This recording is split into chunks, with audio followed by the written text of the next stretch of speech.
the silverware rattle. You're throwing away a perfectly good career for what? Some internet business? I sat at our family's ornate dining table, trying to keep my expression neutral as my father's words cut through me. The weekly Sunday dinner had turned into yet another interrogation about my life choices. The familiar scent of my mother's pot roast filled the air, but my appetite had vanished. Dad, I've done my research. I began keeping my voice steady. The market for sustainable home products is growing, and my prototype, my brother Marcus interrupted with a snort. You mean those eco-friendly cleaning supplies you're mixing up in your garage? Come on, sis, be realistic. My mother reached across the table, patting my hand in that condescending way that made me feel like a child. Sweetheart, we just want what's best for you.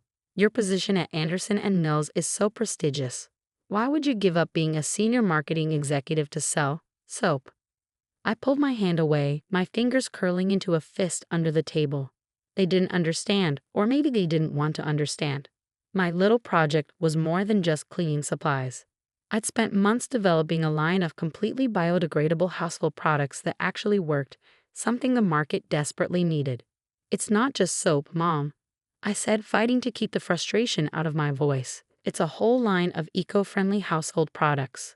The formulas are unique. I've already filed for patents. And I'm not just selling them myself. I'm building a subscription-based platform that. Subscription platform? My father scoffed, reaching for the wine bottle. Sarah, you're 32 years old. It's time to be serious about your future. This little hobby of yours. He waved his hand dismissively. It's cute, but it's not a real business.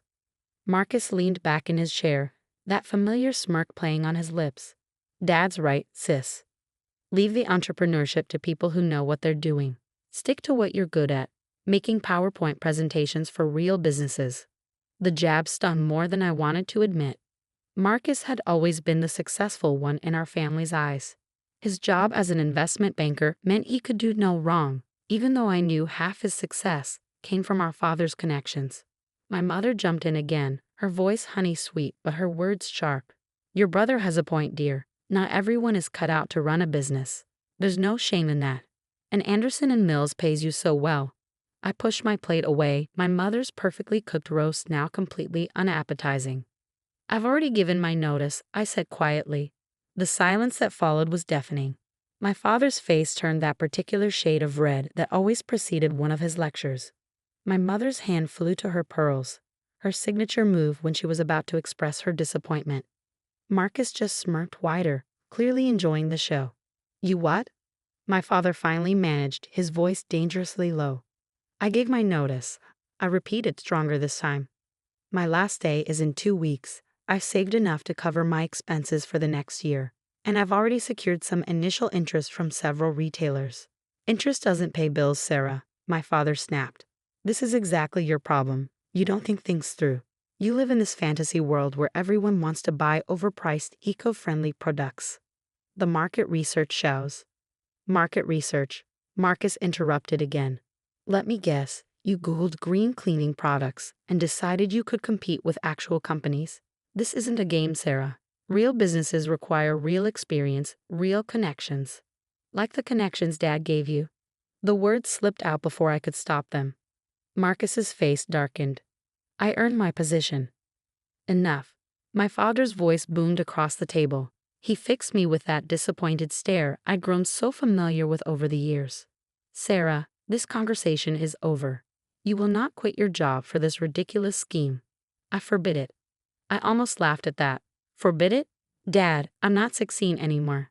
You can't forbid me from doing anything. No, but I can tell you exactly what's going to happen, he said, leaning forward. You'll quit your job, burn through your savings trying to sell these little homemade products of yours, and in 6 months you'll come crawling back, begging for help finding another position. And do you know what will happen then? I met his gaze, refusing to look away. What, Dad? You'll have destroyed your career for nothing. No reputable company will touch you after you've wasted time playing entrepreneur. You'll end up having to start over at entry level. If you're lucky. He sat back, satisfied with his prediction. Is that what you want? Your father's right, my mother chimed in. Think about your future, dear. What about marriage? What man wants to marry a woman who makes soap in her garage? I stood up, my chair scraping against the hardwood floor. I have thought about my future. That's exactly why I'm doing this. And I'm not asking for your permission or your approval. I'm telling you what I'm doing. Then you're a fool, my father said flatly. Don't come crying to us when this all falls apart. I won't, I replied, grabbing my purse, because it's not going to fall apart. As I walked toward the door, Marcus called out, "Hey sis, when your little soap company fails, maybe I can hire you as my secretary." I didn't dignify that with a response. The sound of their laughter followed me out into the cool evening air. But I held my head high. They could laugh all they wanted. I knew something they didn't. I was going to succeed, not just to prove them wrong, but to prove myself right. That night, as I sat in my apartment reviewing my business plan for the 100th time, their words kept echoing in my head. But instead of discouraging me, they fueled my determination. Every spreadsheet, every projection, every carefully crafted marketing strategy reminded me that I wasn't just chasing a dream. I was building something real. My phone buzzed with a text from my best friend Emma. "How'd it go with the family?" I typed back, "About as well as expected. They think I'm crazy." Her response came quickly. "They thought Edison was crazy too. You've got this. Need help with production tomorrow?" I smiled, grateful for the one person who supported me from the start. Emma had been my guinea pig for every formula, helping me perfect each product until it was better than anything on the market. She believed in me even when my own family didn't. "Thanks," I replied, "but I've got a meeting with that retail chain tomorrow." Rain check. "A meeting? That's huge. Why didn't you tell your family about that?" I sighed, setting down my phone. I hadn't told them because they wouldn't have cared. To them, I was just playing at being a businesswoman. They couldn't see what I saw: the gap in the market, the growing demand for truly sustainable products, the potential for something revolutionary. The next morning, I stood in my garage-turned laboratory surrounded by my prototypes. Each bottle, each formula represented countless hours of research and development. I'd invested every spare moment of the past year into perfecting these products, working late into the night after my day job, spending weekends testing and retesting until everything was exactly right. My phone buzzed again, a reminder for my meeting with Green Living Essentials, one of the largest eco-friendly retail chains in the country. I'd managed to get a meeting with their purchasing director through sheer persistence and a carefully crafted pitch deck. This could be the break I needed. As I got ready, I thought about my father's words from the night before. He was right about one thing: this wasn't a game. But he was wrong about everything else. This wasn't a hobby or a fantasy or a ridiculous scheme. This was my future, and I was ready to fight for it. I grabbed my samples and my presentation materials, taking one last look around my garage workspace. Soon, if everything went according to plan, I'd need a much bigger facility. But for now, this was where my dream was taking shape, one eco-friendly product at a time. The meeting with Green Living Essentials went better than I could have hoped. Sarah Chin, the purchasing director, was impressed not just with my products but with my entire business model. "The subscription platform is brilliant," she said, examining one of my all-purpose cleaners. "And these formulas, they're unlike anything we've seen. You said you filed for patents." I nodded, trying to contain my excitement. "Yes, all the formulas are patent pending. I've developed a unique process that makes them more effective than traditional cleaning products while being completely biodegradable." She set down the bottle and looked at me seriously. "We'd like to start with a trial run in our West Coast stores. If the sales data is good, we can discuss a national rollout." My heart nearly stopped. "A national rollout?" "Your timing is perfect," she continued. "Our customers are demanding more sustainable options, and your products fill a gap in our current offerings. Plus, the subscription model could be a game changer." I left the meeting with a purchase order for the trial run and a head spinning with possibilities. This was really happening. My little project was about to be in stores across the West Coast. But as I drove home, reality set in. To fulfill this order, I'd need to scale up production significantly. My garage operation wouldn't cut it anymore. I'd need space, equipment, staff, and fast. I spent the next week reaching out to investors, refinancing my condo, and putting together a business plan that would make this work. Every spare moment was dedicated to finding solutions to the countless challenges ahead. My family, meanwhile, remained blissfully unaware of these developments. At the next Sunday dinner, they continued their campaign of doubt and disapproval. "Have you started looking for new jobs yet?" my mother asked, passing the salad bowl. "I heard Anderson and Nils already replaced you." "I'm a bit busy with other things right now," I replied vaguely, serving myself a small portion. Marcus snorted. "Yeah, busy making soap.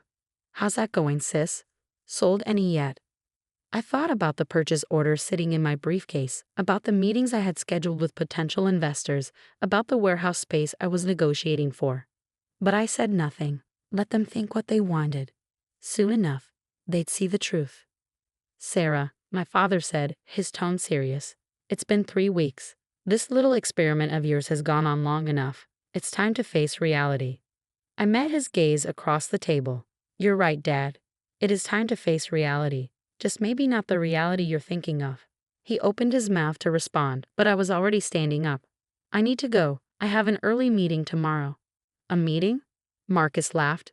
"With who? Your soap bottles?" I grabbed my purse and headed for the door, their laughter following me once again. But this time, I was smiling. They had no idea what was coming. The next few months were a blur of activity. The warehouse space I found needed renovation to meet production standards. I hired my first employees, 3 production workers and a quality control manager. Emma quit her job to join me as operations director, believing in the company enough to take the leap with me. The trial run with Green Living Essentials was a massive success.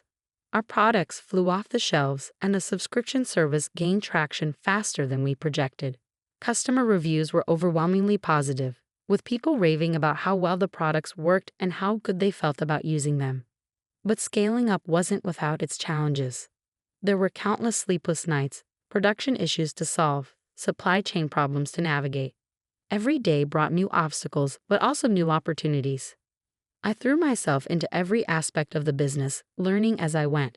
When our first batch of labels arrived with errors, I stayed up all night reprinting them myself. When our initial shipping system proved inadequate, I spent a weekend coding a better solution. Every problem was a chance to prove my father wrong, to show that I could handle real business. Through it all, I kept quiet about our progress. My family assumed my silence meant failure, that I was too embarrassed to admit they were right. At Sunday dinners, they'd stopped asking about the business directly, instead making pointed comments about job openings they'd heard about. "Jennifer's daughter is hiring at her consulting firm," my mother mentioned one evening. "She said she'd be happy to look at your resume." I pushed my food around my plate. "That's nice, Mom, but I'm good." "Good," my father scoffed. "You're working out of your garage selling homemade cleaning products." "That's not good, Sarah. That's denial." If only they knew about the warehouse, the employees, the sales figures that exceeded even my optimistic projections. But I kept quiet. The time wasn't right yet. Then came the call that changed everything. Green Living Essentials wanted to roll out our products nationally immediately. They were willing to invest in our expansion, offering a deal that would value the company at over $5 million. I sat in my office, my real office, not my garage, staring at the contract. $5 million. The number seemed surreal. But the validation wasn't just in the money, it was in knowing that I'd been right. My little project wasn't just succeeding, it was thriving.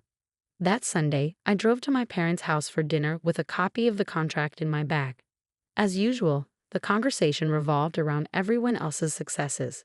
Marcus's latest deal, my cousin's promotion, my mother's charity work. Finally, my father turned to me with that pitying look I'd grown so tired of. "Sarah, your mother and I have been talking. We think it's time for an intervention." I raised an eyebrow. "An intervention?" "This has gone on long enough," he continued. "You're not a businesswoman, Sarah. You're a marketing executive. A good one. And you're throwing away your career for this soap-making hobby." Marcus chimed in. "We're worried about you, sis. This isn't healthy, pretending you're some kind of entrepreneur." I looked around the table at their concerned faces, so certain they knew what was best for me. For a moment, I considered walking away again, letting them continue in their ignorance. But no, it was time they knew the truth. I reached into my bag and pulled out the contract, sliding it across the table to my father.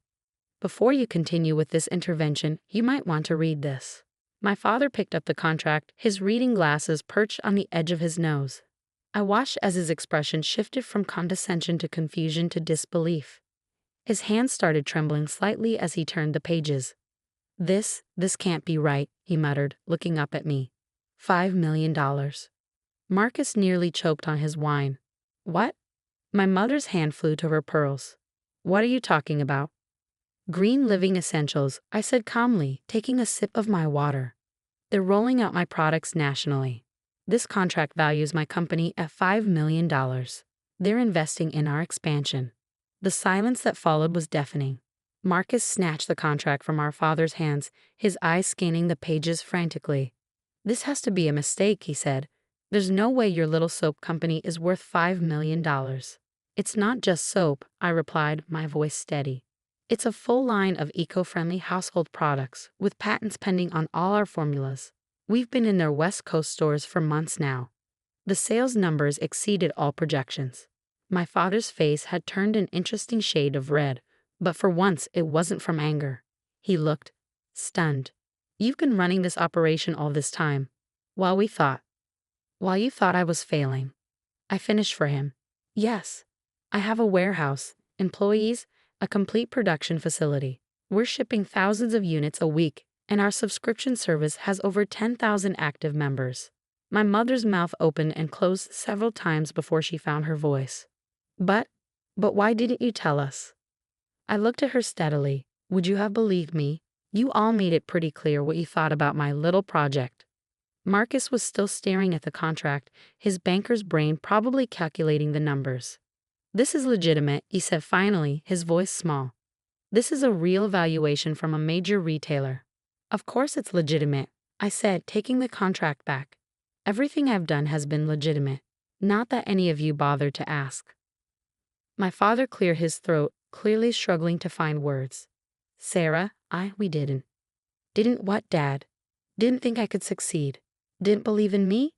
Didn't think I was capable of running a real business? I kept my tone level. But years of dismissal and mockery fueled my words. We were worried about you, my mother interjected. We just wanted you to be secure, to have a stable career. I laughed, but there was no humor in it. No, Mom. You wanted me to stay in my safe, comfortable box. You couldn't imagine that I might be capable of more than that. Now, Sarah, my father started, his authoritative tone creeping back in. There's no need to be bitter. We were just trying to protect you. Protect me? I raised an eyebrow. From what? Success? Independence? The satisfaction of building something meaningful. Marcus finally found his voice again. Come on, sis. You have to admit this was a long shot.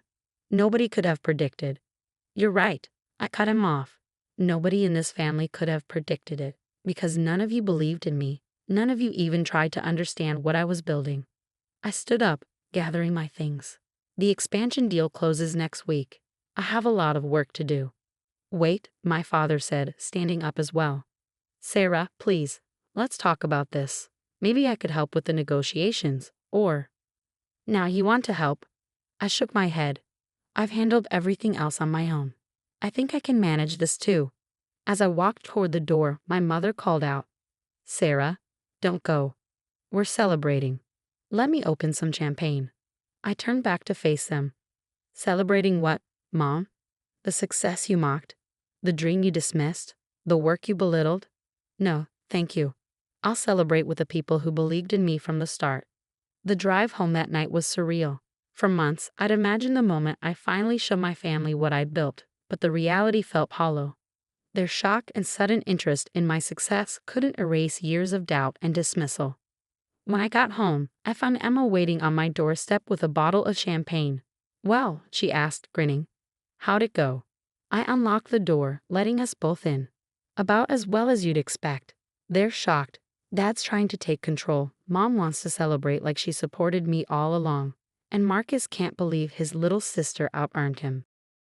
Emma popped the champagne, pouring us each a glass. And how do you feel? I thought about it as I sank into my couch. Validated, I guess, but also sad. I don't know. I thought proving them wrong would feel better than this.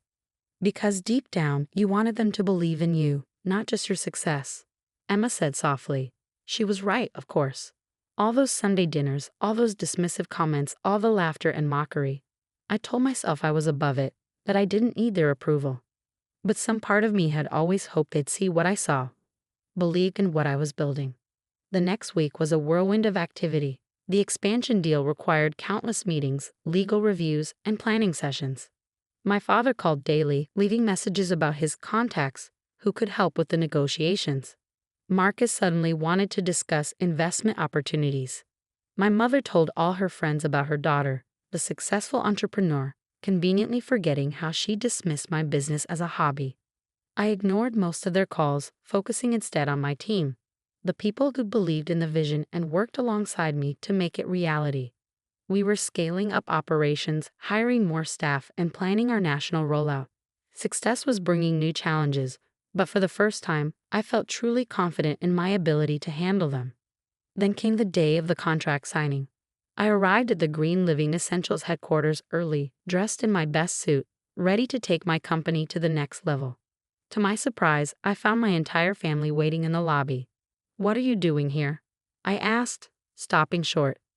My father stepped forward, looking uncomfortable in a way I'd never seen before. "Sarah, please. Let us be here for this. I was wrong. About everything." I crossed my arms. And he continued, his voice catching slightly, "I've never been more proud of anyone in my life. What you've built, it's extraordinary. Not because of the money, but because you did it your way, despite everything we said." My mother was crying quietly, dabbing at her eyes with a handkerchief. Marcus looked at the floor, shuffling his feet. "Sarah," my mother said, "we know we can't take back what we said, how we treated your dreams. But please, let us share this moment with you. Let us celebrate who you are, not who we thought you should be." I looked at them, really looked at them. My father, his usual confidence replaced by genuine remorse. My mother, her perfectly composed facade cracking with emotion. Even Marcus, his arrogance gone, replaced by what looked like respect. For a moment, I considered turning them away. They hadn't earned the right to share this triumph. But then I thought about what success really meant. It wasn't just about proving them wrong. It was about being bigger than their doubt, stronger than their dismissal. "Okay," I said finally, "you can stay. But understand something. This is my moment, not yours. I built this company without your help or support, and I'll continue to run it my way." My father nodded solemnly. We wouldn't expect anything else. The signing ceremony was everything I dreamed of and more. As I put my name on the contract that would take my company national, I felt the weight of the past year, all the doubt, all the mockery, all the sleepless nights and endless work, lift from my shoulders. Afterward, at the celebration lunch, my father stood to make a toast. The old me would have tensed, waiting for some backhanded compliment or subtle dig. But as I looked at him now, I saw something different in his eyes. "To my daughter," he said, his voice thick with emotion, "who taught me the most valuable lesson of my life. That success isn't about following someone else's path. It's about having the courage to forge your own. Sarah, you didn't just build a company. You showed us all what it means to believe in yourself when no one else does. I was wrong, and I have never been happier to admit it." Tears pricked at my eyes, but I held them back. This wasn't about their approval anymore. It was about something bigger. The realization that sometimes the people who doubt you the most can become your biggest supporters, but only after you prove you never needed their support in the first place.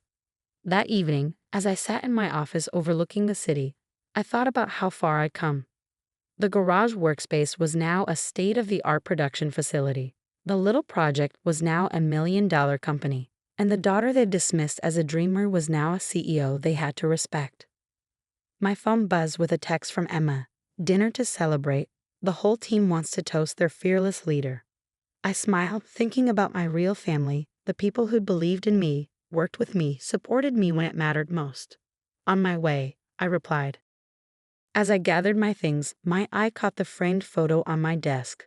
The first bottle of cleaning solution I ever made, labeled with a handwritten sticker in my messy scrawl. I kept it as a reminder of where I started, but now it meant something more. It was proof that sometimes the biggest success stories start in a garage, with nothing but a dream and the determination to prove everyone wrong. My father's words from that first Sunday dinner echoed in my mind. Don't come crying to us when this all falls apart." I smiled, grabbing my keys. They were right about one thing. Everything did fall apart. Their expectations, their doubts, their certainty about what I could and couldn't achieve. It all crumbled in the face of what I built. But that's the thing about success. It doesn't ask permission. It doesn't wait for approval. It simply demands that you believe in yourself enough to prove everyone else wrong. As I walked out of my office that night, I thought about all the other dreamers out there, facing their own Sunday dinners, their own doubting families, their own uphill battles.